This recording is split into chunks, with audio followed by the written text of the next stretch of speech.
Hello दोस्तों, मैं हूं साहिल रॉय और मैं आपका बहुत बहुत स्वागत करता हूं मेरे YouTube channel AU commerce scholar में। आज हम कवर करने वाले हैं NET JRF state eligibility test का क्विक रिवीजन पार्ट 3। ये वीडियो हर एक कॉमर्स स्टूडेंट के लिए बहुत इंपॉर्टेंट है। तो आइए शुरुआत करते हैं क्विक रिवीजन पार्ट 3। इस वीडियो में भी हम बैंकिंग कवर करेंगे। तो आइए शुरुआत करते हैं बैंकिंग की। हमारा पहला पॉइंट है, those banks whose names are included in the second schedule of Reserve Bank Act 1934 are called commercial bank। इन्होंने कहा है जिन बैंक्स का नाम रिजर्व बैंक एक्ट 1934 के सेकेंड शेड्यूल में मेंशन है उन बैंक्स को कमर्शियल बैंक्स कहा जाता है। कमर्शियल वर्ड का मतलब होता है प्रॉफिट मेकिंग ऑर्गेनाइजेशन, और कमर्शियल बैंक का मतलब वो बैंक्स जो प्रॉफिट अर्न करने के मकसद से काम कर रहे हैं। ठीक है, हमारा अगला point, prime lending rate is replaced by base rate on 1 जुलाई 2010। जो प्राइम लेंडिंग रेट पहले चला जाता था, मतलब 2010 से पहले इंडिया के जो बैंक्स उधार जो लोन देते थे, जो एडवांसेस देते थे, वो प्राइम लेंडिंग रेट पे देते थे। ठीक है, और यहाँ पे जहां पे जितना ज्यादा रिस्क होता था वहां पे इंटरेस्ट रेट बढ़ता चला जाता था। इसका सिस्टम अलग था। इसको चेंज कर दिया गया बेस रेट से एज ऑन 1 जुलाई 2010। ठीक है, हमारा अगला पॉइंट है, regional rural banks were established in 1975। Bharat में रीजनल रूरल बैंक्स 1975 में एस्टैब्लिश हुआ था और नाबार्ड 1982 में एस्टैब्लिश हुआ था। रीजनल रूरल बैंक्स के एस्टैब्लिशमेंट के 7 साल के बाद नाबार्ड आया था। ठीक है, यहां पे कह रहे हैं regional rural banks were established in 1975 are working in all states of country except Sikkim and Goa. Regional rural banks आज भी सिक्किम और गोवा में उपलब्ध नहीं है। They are not working in Sikkim and Goa. At present 56 RRBs are working in India as on April 2020। देखिए यहाँ as on April 2020 लिखने का मतलब ये है कि आज से कुछ समय पहले ये 56 बैंक्स जो थे वो टोटल 67 बैंक्स थे। क्योंकि ये डेटा फ्लक्चुएट करता है, कुछ नंबर ऑफ बैंक्स बढ़ जाते हैं, कुछ मर्ज हो जाते हैं, कुछ खत्म हो जाते हैं। आपको मालूम है आजकल बैंक्स में बहुत प्रॉब्लम्स चल रही है, बहुत सारे बैंक्स बंद हो रहे हैं। तो 67 हुआ करता था पहले रीजनल रूरल बैंक इंडिया के अंदर, लेकिन आज के डेट में एज ऑन अप्रैल 2020 हमारे देश में 56 रीजनल रूरल बैंक्स हैं। ठीक है, हमारा अगला पॉइंट और पॉइंट है, the Nations largest lender that is state bank of India. देखिए, अगर आपसे कोई सवाल पूछे कि भारत का सबसे बड़ा लेंडर बैंक कौन सा है, लेंडर का मतलब होता है जो उधार देता है, चाहे वो बैंक लोन हो चाहे वो एडवांसेस हो। तो इंडिया का जो सबसे बड़ा बैंक है that is state bank of India, और वो भारत का सबसे बड़ा लार्जेस्ट लेंडर है। ठीक है, उधार देने वाला बैंक है। इन्होंने अपना ऑपरेशन शुरू किया है कतर में। Qatar is a name of a country.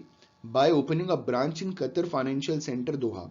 तो कतर में इन्होंने अपना एक ब्रांच शुरू किया, अपने ऑपरेशन शुरू किया, अपना कामकाज शुरू किया, और इन्होंने अपनी एक ब्रांच शुरू की है कतर का फाइनेंशियल सेंटर दोहा।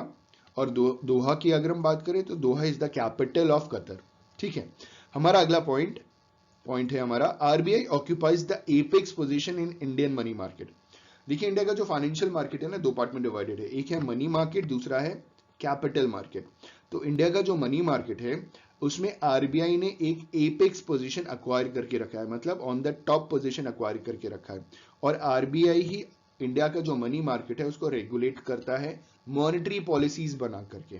ठीक है, हमारा अगला पॉइंट है, RBI of India amendment bill 2005। एक अमेंडमेंट बिल है। अमेंडमेंट का मतलब होता है कुछ चेंजेस करने। ठीक है, आरबीआई का एक अमेंडमेंट बिल 2005 में has been approved by Lok Sabha on 17 May 2006।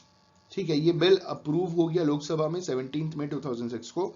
इस बिल में क्या था जरा वो देख लेते हैं।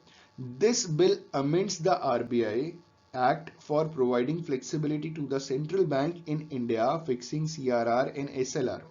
अब इस बिल ने क्या किया कि आरबीआई को पूरी की पूरी फ्लेक्सिबिलिटी दे दी, पूरी की पूरी एक हिसाब से आजादी दे दी कि आरबीआई अपने हिसाब से सीआरआर और एसएलआर को फिक्स कर सकता है। सीआरआर का मतलब होता है कैश रिजर्व रेशियो, जो एज ऑन अप्रैल 2020 3% है, और एसएलआर का फुल फॉर्म होता है स्टैट्यूटरी लिक्विडिटी रेशियो, जो एज ऑन अप्रैल 2020 18.25% है।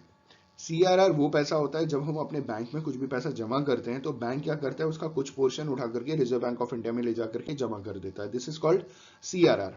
SLR जो कमर्शियल बैंक्स होते हैं ना, जो भी बैंक्स होते हैं वो अपने पास लिक्विड फॉर्म में पैसा रखते हैं ताकि वो अपने डे टू डे एक्टिविटीज को, वर्किंग एक्टिविटीज को फुलफिल कर सकें। ठीक है, अगला पॉइंट है हमारा SBI, that is state bank of India launches परिवर्तन स्कीम। SBI ने परिवर्तन स्कीम लॉन्च किया और अपने एम्प्लॉयज के लिए, बेसिकली अपने स्टाफ, अपने एम्प्लॉयज को ट्रेन करने के लिए इन्होंने ये स्कीम लॉन्च किया। इससे ये अपने staff including high official, clerks और पियोन्स को ये लोग ट्रेन करते हैं।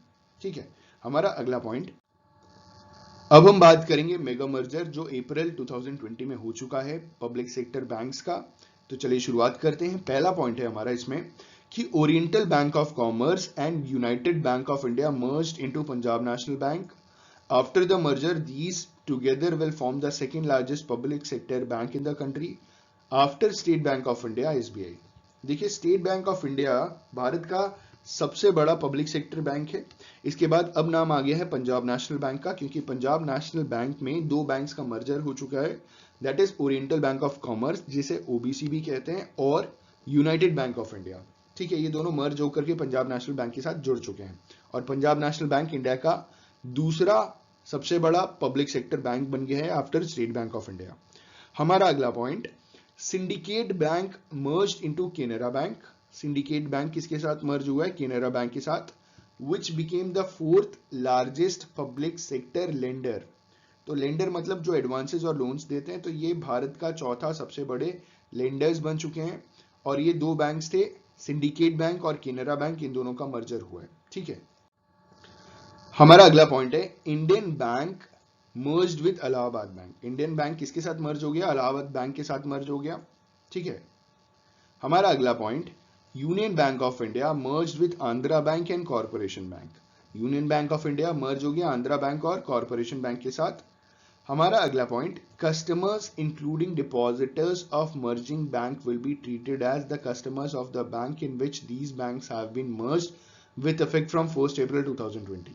इसका मतलब आप ये समझिएगा, जब इलाहाबाद बैंक मर्ज हुआ था इंडियन बैंक के साथ, तो अगर आपका बैंक अकाउंट इलाहाबाद बैंक में है, ठीक है, तो आप अब इंडियन बैंक के कस्टमर कहलाएंगे। ठीक है, इन्होंने यही बोला, including depositors of merging bank will be treated as the customer of the banks in which these banks have been merged with effect from 1 April.